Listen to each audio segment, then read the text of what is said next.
So, last season didn't look like basketball. It looked like chaos. It looked like prison ball, rugby, even NFL-level collisions. At times, it genuinely felt like offensive linemen crashing into defensive linemen during an Oklahoma drill. And somehow, nobody was really talking about it. But behind the scenes, the WNBA just made a move that could flip the entire league overnight. We're talking about a full-scale power shift, a corporate-level intervention that just took control of officiating. And it has veteran players shook. Welcome back to WNBA Pro. This isn't a channel for soft takes or emotional fan reactions.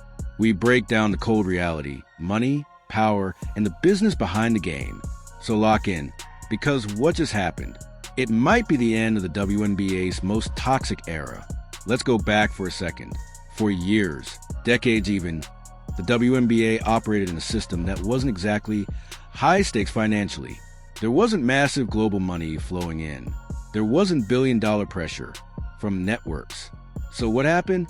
Officiating became loose, unregulated, almost careless. Refs allowed a hyper-physical style of play that blurred the line between basketball and straight-up combat. Veteran players, they adapted. Some thrived in it. Because if you couldn't keep up skill-wise, you could slow the game down physically. And the refs? They let it happen. Then everything changed. A generational player stepped into the league and flipped the entire economic model on its head. Caitlin Clark didn't just bring hype. She brought billions in attention, media value, and global interest. TV deals exploded. Arena demand skyrocketed. The entire league suddenly had real financial weight behind it. But instead of protecting that asset, the league let her get hammered. Night after night, we're talking about illegal contact, hard hits, targeted physicality, and the whistles? Silent. Clark was getting treated like she was in a street fight, not a professional basketball game. And here's the uncomfortable truth. A lot of people stayed quiet, coaches included, until it hit their own players. When stars like Napheesa Collier started getting hurt, when players like Alyssa Thomas were playing at full contact levels, suddenly, now it was a problem. Cheryl Reeve went off publicly. Complaints hit the media. Fines didn't matter anymore. But by then, the damage was already done.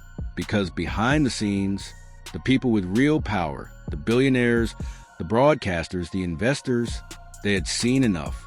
Now here's where things get serious. Buried inside the new CBA is something the media is calling increased transparency. Sounds harmless, right? It's not. This is control. The league is now required to hold 3 formal officiating review meetings per season with full access to internal footage, decision-making processes, and point of emphasis. That's not a discussion. That's an audit, a corporate audit. Translation? Referees are no longer operating freely. Every flagrant, every missed call, every technical decision, it can now be reviewed, questioned, and escalated. The era of letting them play without consequences, it's over. And the reason is simple. There is too much money on the line now. You cannot have a billion-dollar product getting derailed by inconsistent officiating.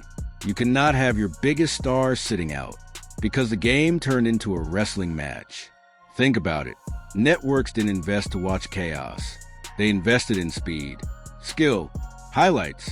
They invested in logo threes, transition offense, elite-level shot creation. They invested in players like Caitlin Clark. And now, the league is adjusting to protect that.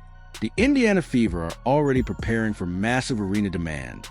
Teams are moving games to bigger venues just to capture the revenue spike. Opponents are literally giving up home court advantages just to cash in. That's how big this has gotten. So if you're a player relying on physicality to stay relevant, this is bad news. Because the new system, it's built for efficiency, speed, skill, not brute force. We are officially entering a new era of the WNBA, an era where officiating is monitored, physical play is controlled, and stars are protected like assets. And the biggest question now is, what happens next? Does officiating actually change? Do veteran players adjust? And what does a fully protected Caitlin Clark look like on the court? Because if the whistles start blowing consistently, if the game opens up, if the physicality gets dialed back, we might be looking at an offensive explosion the league has never seen before. If you want real breakdowns like this, the business, the power shifts, the truth behind the headlines, make sure you subscribe. Drop your take below. Is this the move that saves the WNBA? Or just the beginning of a new kind of controversy? I'll see you in the next one.